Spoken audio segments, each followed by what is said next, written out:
예, 이제 욥기가 거의 끝나가고 있습니다. 그런데 오늘 말씀을 보니까 드디어 하나님께서 욥 앞에 직접 나타나셨습니다.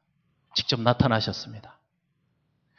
그동안 우리가 말씀을 통해서 잘 알고 있지만 이 욥이 고통을 당하면서 수없이 하나님을 찾았습니다. 자기가 당하고 있는 그 고통이 이해가 되지 않아서 하나님 그 고통을 좀 설명해 달라고 부르짖고 또 부르짖고 부르짖었습니다.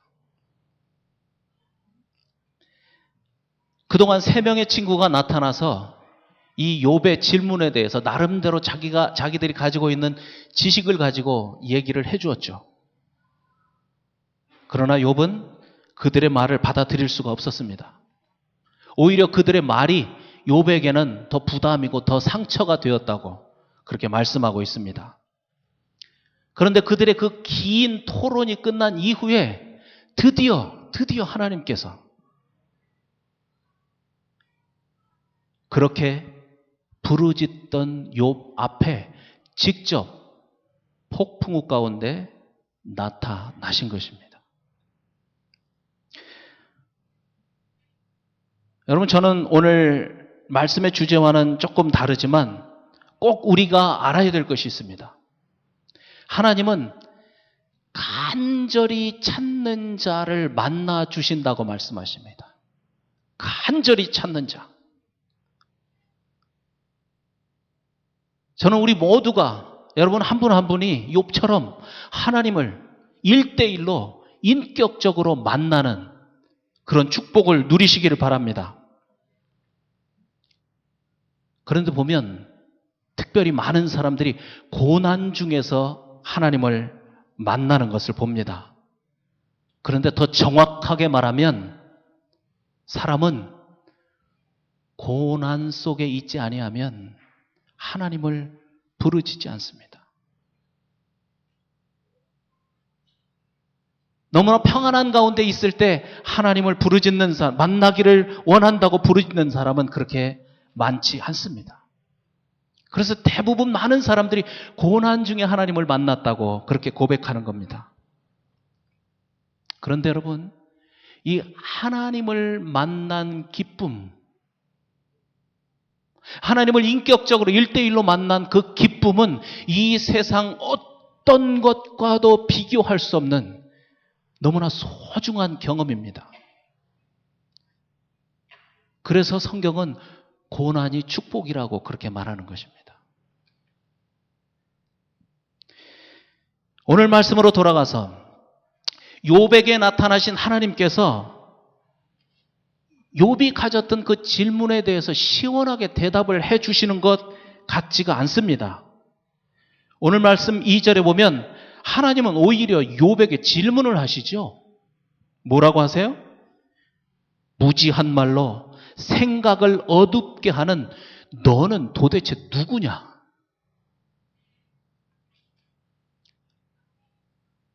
욥이 질문을 가지고 있는 그 질문, 내가 왜 이렇게 이유도 없이 고난을 당하고 있습니까? 이 질문에 대한 대답은 전혀 하나님께서 설명이 없고 너는 도대체 누구냐? 이렇게 질문을 하시더니 계속해서 욥에게 오히려 많은 질문 공세를 퍼부으시면서 대장부처럼 허리를 묶고 그 질문에 대답을 해보라고 이렇게 하나님이 다그치고 있습니다. 오늘 4절 말씀을 보십시오. 그러시면서 하나님이 하시는 말씀은 이 땅을 창조하시던 때를 갑자기 말씀하시는 겁니다. 이 땅을 창조하시던 때, 내가 이 땅을 창조하면서 그 기초를 놓을 때 너 어디 있었니? 뿐만 아니라 이 땅의 크기를 정하고 줄을 그어서 땅을 나눌 때, 모퉁이 돌을 놓을 때 너는 도대체 어디서 뭘 하고 있었냐? 오히려 욥에게 이런 질문을 하고 계십니다. 이 하나님의 말씀이 욥의 질문에 대한 답이 될까요? 한번 생각해 보십시오. 욥은 지금 왜 자기가 이유도 없는 고난을 당하는지 그것이 궁금해서 하나님께 부르짖고 만나달라고 그랬는데, 하나님은 욥 앞에 나타나서 갑자기 창조에 관한 말씀을 꺼내고 계시는 겁니다. 이것이 욥의 질문에 대한 대답이 될 수 있겠냐는 겁니다. 하나님께서 욥의 마음을 모르실까요? 하나님께서 욥의 질문을 듣지 않았을까요? 그래서 하나님이 지금 엉뚱한 말을 하고 계시는 걸까요? 그렇지 않죠. 그럴 리가 없습니다. 그렇다면 왜 하나님께서 그렇게 질문하는 욥에게 그 엄청난 창조에 관한 말씀을 하셨을까? 사람으로서는 도저히 상상도 할 수 없는 그 일, 7절 말씀에 보면 새벽 별들이 노래하고 하나님의 아들들이 너무나 놀라워서 너무나 신비해서 소리를 질렀던 그 놀라운 그 창조에 관한 말씀을 왜 욥에게 하셨을까?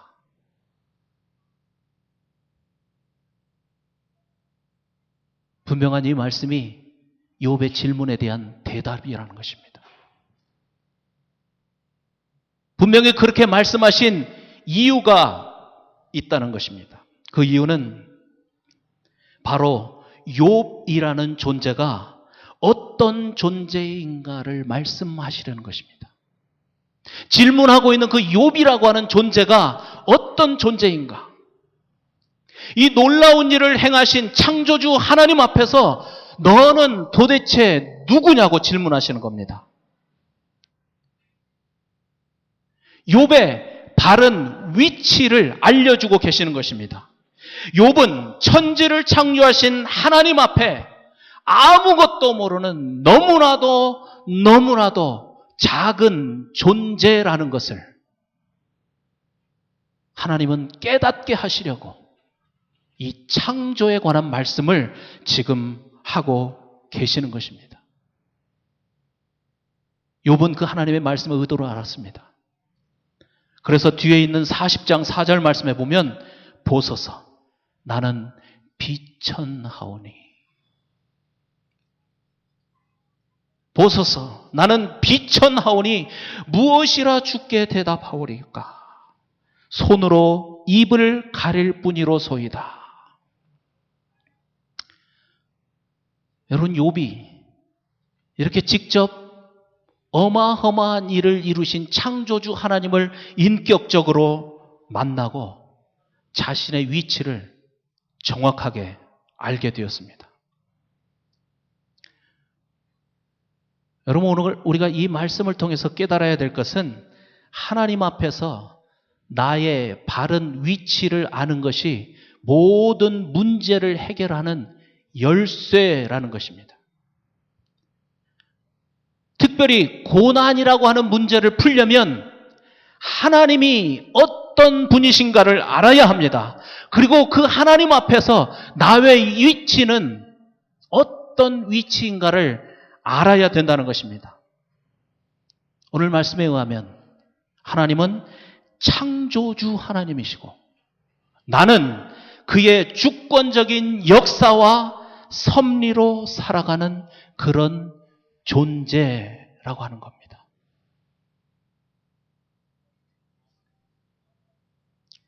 여러분, 이것이 바로 믿음입니다.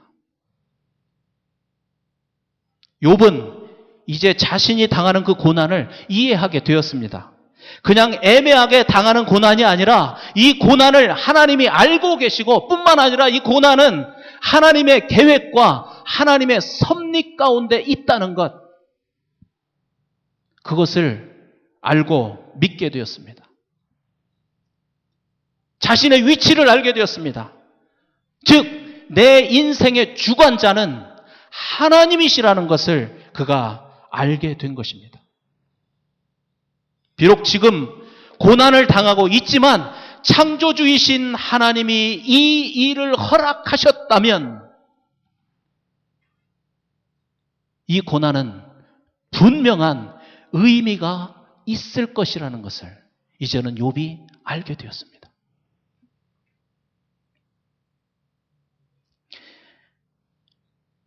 여러분도 잘 아시겠지만 사도 바울도 몸에 아주 힘든 병을 가지고 살았습니다. 얼마나 많은 사람들의 병을 고쳐주었는지 모릅니다. 치유에 강한 은사가 있던 이 사도 바울, 정작 자기는 병을 가지고 있었습니다. 그것을 고린도후서에 보니까 육체의 가시다 이렇게 표현하죠. 너무나 고통스러워서 하나님께 기도했습니다. 3번 기도했다고 합니다. 하나님, 제 병을 좀 고쳐주십시오. 그런데 하나님께서 그 기도를 그의 기도대로 응답하지 않으셨습니다. 고쳐주시지 않았습니다. 그런데 사도 바울은 하나님께서 왜 자기에게 이 육체의 가시를 주어서 고통을 주시는지 그것을 이해하게 되었습니다. 말씀에 있는 대로 교만하지 않게 하시려고.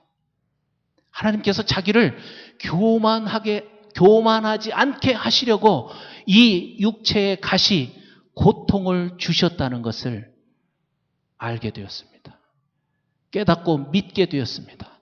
그는 평생 그 고통을 안고 살았지만 그럼에도 불구하고 그것을 알았기 때문에 기쁨으로 살 수 있었습니다.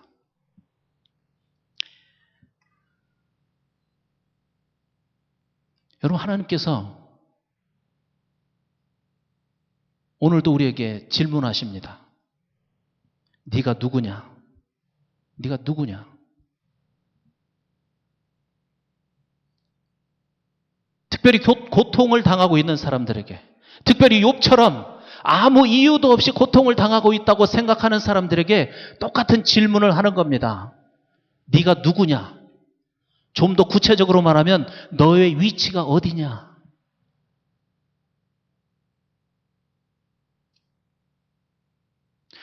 저도 옛날에 기도하다가 이 질문을 받은 적이 있습니다. 이 질문을 받았습니다. 이전에도 말씀드린 것 같습니다. 제가 교회를 개척하고 사역을 정말 잘 해보고 싶어서 여러 가지 계획들을 많이 세웠습니다. 그런데 당연히 그 일들이 척척 진행되지 않았습니다.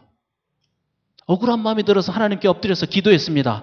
하나님이 모든 일들이 다 하나님을 위한 일들입니다.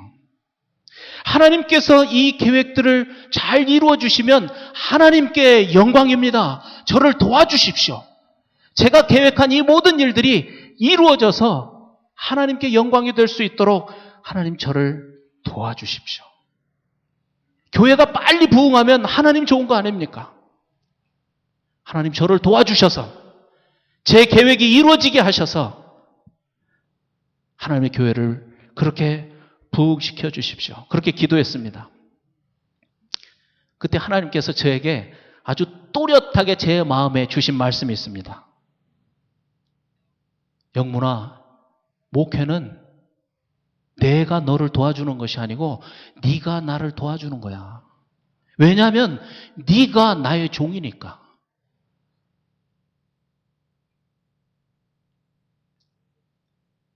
네가 나의 종이잖아. 제가 가지고 있었던 부끄러운 마음을 들키고 말았습니다. 제가 머리로는 교회의 주인은 하나님이시라는 것 충분히 알고 있었습니다. 그럼에도 불구하고 내가 개척한 이 교회는 내 교회라고 하는 그러한 마음이 제 마음속에 있었고, 그래서 이 교회를 일으키기 위해서는 내 교회를 하나님이 도와주셔야 한다는 그런 생각 속에서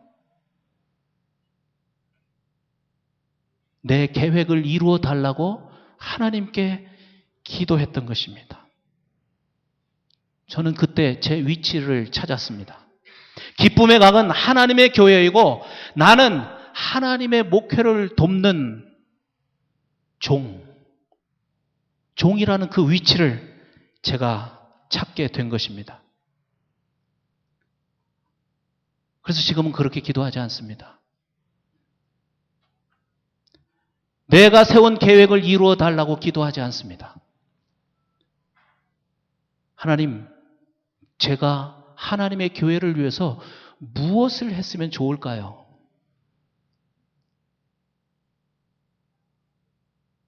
제가 무엇을 했으면 좋겠습니까? 이렇게 하나님께 여쭈어 봅니다. 여러분, 제가 이 기도를 하다 보면은요, 하나님이 이 기도를 참 좋아하신다는 생각이 듭니다. 제 마음에. 물론 그렇게 기도할 때 하나님이 그래, 받아 적어. 이거 이렇게 해봐. 물론 그렇게 말씀하실 때도 있지만 말씀하시지 않을 때도 있습니다. 그럼에도 불구하고 내 마음을 내려놓고 그렇게 기도하시는 걸 하나님이 좋아하신다는 것입니다. 제가 나중에 발견하는 것은 그러한 저의 마음을 내려놓고 하나님께 기도할 때 제가 모르는 사이에 하나님께서 교회를 돌보시고 성도들을 돌보셨다라고 하는 것을 발견하게 됩니다.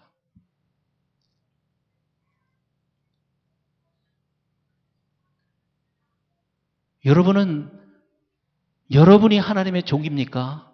아니면 하나님이 여러분의 뜻을 이루어드리는 종입니까? 자신의 위치를 찾아야 된다는 것입니다. 자신의 위치를 찾아야 합니다. 너는 누구냐? 온 세상을 창조하신 그 크신 창조주 하나님께서 여러분 한 분 한 분에게 지금 묻고 계십니다. 정말 네가 나를 성경에 써 있는 대로 창조주로 믿느냐는 것입니다. 네가 침례를 받을 때, 세례를 받을 때 나를 주님이라고 고백했는데 정말 너가 그런 삶을 살고 있느냐고 묻고 계시는 겁니다.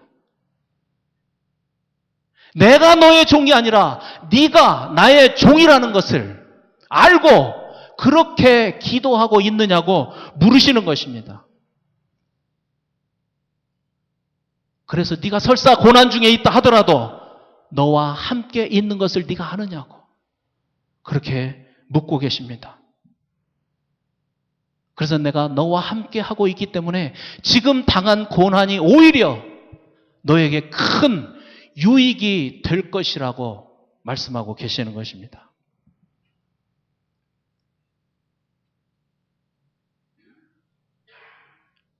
오늘 말씀 8절 이후부터 그 후반부를 보면 하나님은 이 땅을 창조하셨을 뿐만 아니라 이 땅을 운행하시면서 질서를 유지해가는 하나님이시라고 그렇게 말씀하십니다.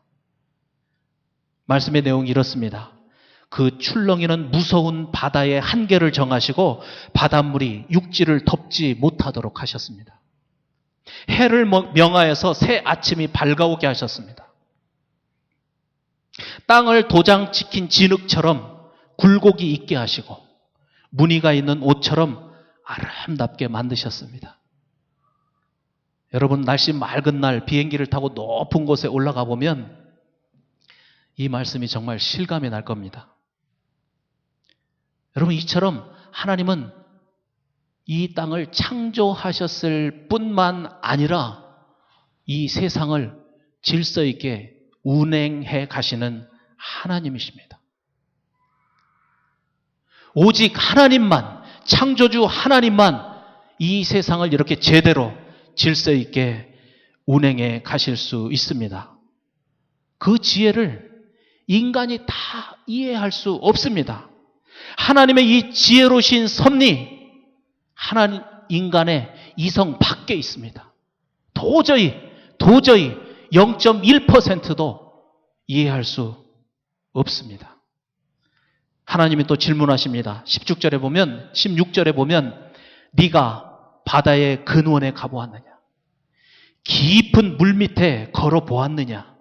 17절에서 죽음의 문이 내게 열린 적이 있느냐? 죽음의 그림자의 문을 네가 본 적이 있느냐? 계속해서 질문하십니다. 여러분, 지금 아무리 과학이 발달된 세상을 우리가 살지만 그저 옅은 바닷속만 알고 있습니다. 그 깊은 바닷속은 아직도 한 사람도 누구도 그곳을 가보지 못했습니다. 사람이 죽는다는 것 너무나 분명한 사실이지만 어느 누구도 그 죽음의 문을 가서 들여다본 사람은 한 사람도 없습니다. 그 신비한 모든 일들은 하나님의 영역인 것입니다. 우리가 이성으로 이해할 수 없는 그런 부분들입니다. 그래서 이런 말이 있습니다. 가장 위대한 발견은 자신이 아무것도 모른다는 것을 아는 것이다. 이게 가장 위대한 발견이라고 합니다. 여러분, 하나님께서 왜 욥에게 이렇게 소나기 질문을 계속 퍼붓고 계십니까? 바로 이 사실을 인정하라는 거죠. 바로 이 사실을. 네가 무지하고 아무것도 모른다는 그 사실을 인정하라는 겁니다. 겸손하게. 이러한 모든 영역은 사람의 지식과 명철로는 감당이 될 수 없는 그런 부분이라는 것.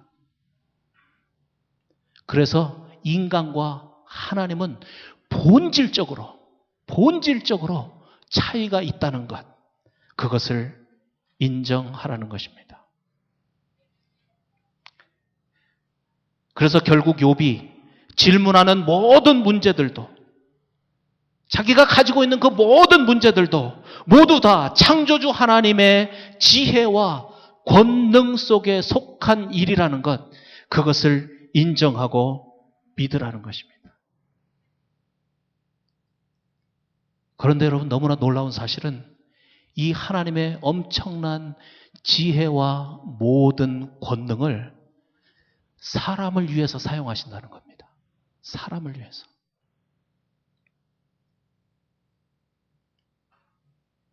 창세기 1장의 말씀을 우리가 잘 살펴보면 알 수 있습니다. 하나님이 가장 먼저 빛을 만드실 때 이미 그 하나님의 마음속에는 아담과 하와가 있었습니다. 하나님이 하늘과 땅을 만드실 때 이미 그 마음속에는 사람, 그곳에 살 아담과 하와가 마음속에 있었습니다. 그 빈 공간을 모든 식물들과 동물들과 바다의 물고기로 채우실 때 하나님은 그 마음속에, 그 심정 속에 아담과 하와, 사람이 있었던 것입니다. 그래서 마지막 날 흙으로 사람을 만드시고 그 코에 생기를 불어넣어서 당신의 형상을 닮은 사람이 탄생했을 때 하나님은 얼마나 기뻐하셨는지 모릅니다. 그래서 이렇게 선포하시잖아요. 이 모든 것이 너희의 것이다. 이 모든 것이 너희의 것이다. 이 안에서 생육하고 번성하라. 하나님의 이 창조의 모든 능력이 결국 마지막 날 창조된 그 인간 아담과 하와를 위한 것이었다는 것입니다. 이것이 얼마나 우리에게 큰 은혜이고 사랑인지 모릅니다. 그러나 아담과 하와가 이러한 하나님의 지혜와 권능을 외면하고 불순종했을 때 하나님의 마음이 아팠을 것입니다. 그런데 여러분, 중요한 것은 이것입니다. 그렇다고 해서 거기서 그 하나님의 지혜와 권능이 끝나지 않았다는 것입니다. 끝나지 않았습니다. 그 증거가 뭡니까? 태초부터 계셨던 예수님을 이 땅에 보내신 것입니다. 여러분, 이것이 하나님의 권능과 지혜라고 말씀하고 계십니다. 고린도전서 1장 24절에서 말씀하시죠. 오직 부르심을 받은 자들에게는 유대인이나 헬라인이라 그리스도는 하나님의 능력이요 하나님의 지혜다. 그리스도는 하나님의 능력이요 하나님의 지혜다. 그 엄청난 땅과 하늘을 지으신 것만 하나님의 권능이요 지혜가 아니라 그리스도가, 우리에게 주신 그 그리스도가 하나님의 지혜요 하나님의 권능이라고 말씀하고 계시는 것입니다.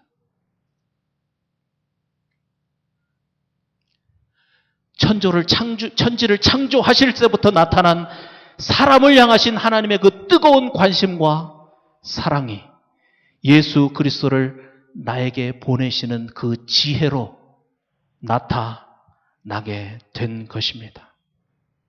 그래서 말씀하시죠. 십자가의 도는 미련한 자들에게는, 멸망받을 자들에게는 미련한 것이지만 구원을 받은 우리에게는 하나님의 능력이다.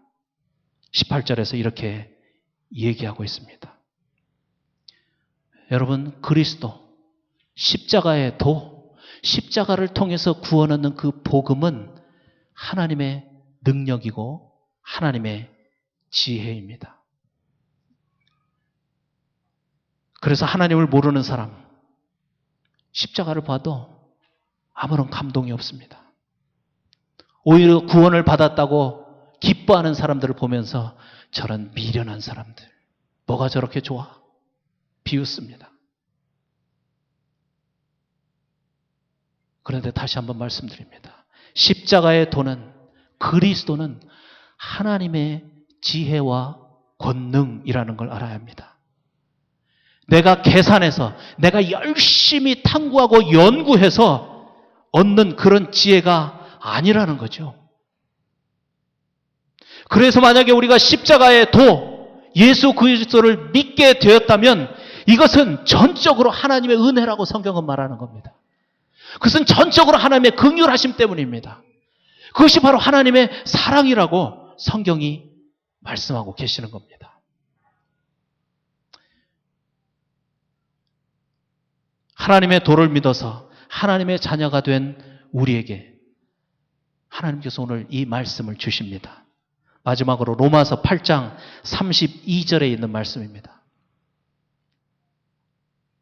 자기 아들을 아끼지 아니하시고 우리 모든 사람을 위하여 내어주시니가 어찌 그 아들과 함께 모든 것을 우리에게 주시지 아니하겠느냐. 아멘. 아멘.